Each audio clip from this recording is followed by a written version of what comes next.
U.S. Secretary of State Rex Tillerson appears to have been contradicted by the White House and his own department, after suggesting the U.S. had softened its position on talks with North Korea. Mr. Tillerson said on Tuesday that he was ready to open dialogue with Pyongyang, without preconditions. But within a day, the White House and State Department had reiterated the administration's hard line, stressing that North Korea must first commit to abandoning its nuclear weapons. The mixed messages mark the third time in recent months that Mr. Tillerson has been publicly at odds with the White House.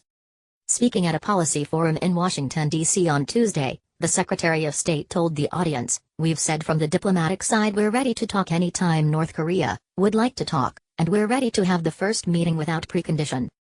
He added, "Let's just meet and let's talk about the weather if you want and talk about whether it's going to be a square table or round table if that's what you're excited about." In response to the remarks, an unnamed White House official told the Reuters news agency on Wednesday, "The administration is united in insisting that any negotiations with North Korea must wait until the regime fundamentally improves its behavior." As the Secretary of State himself has said, this must include, but is not limited to, no further nuclear or missile tests. And Heather Nauert, a spokeswoman for the State Department, tweeted to reiterate the administration position that preconditions apply regarding North Korea's nuclear program. She said, "Our policy on #DPRK has not changed. Diplomacy is our top priority through our maximum pressure campaign. We remain open to dialogue when North Korea is willing to conduct a serious and credible dialogue on the peaceful denuclearization, but that time is not now." The contradiction is the latest clash between the White House and the Secretary of State.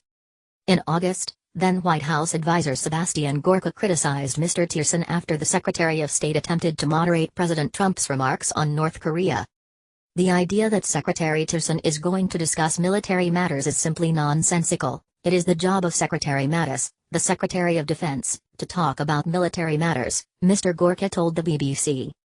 Then in September, after Mr. Tillerson said he had established direct lines of communication with Pyongyang, the president accused the secretary of wasting his time. "Save your energy, Rex, we'll do what has to be done," Mr. Trump tweeted. Mr. Trump has been widely reported to be considering replacing Mr. Tillerson, a former chief executive of energy giant ExxonMobil. But the president has called the reports fake news. Mr. Tillerson has also defended the Obama administration deal to curb Iran's nuclear ambitions, which Mr. Trump has railed against and sought to overturn.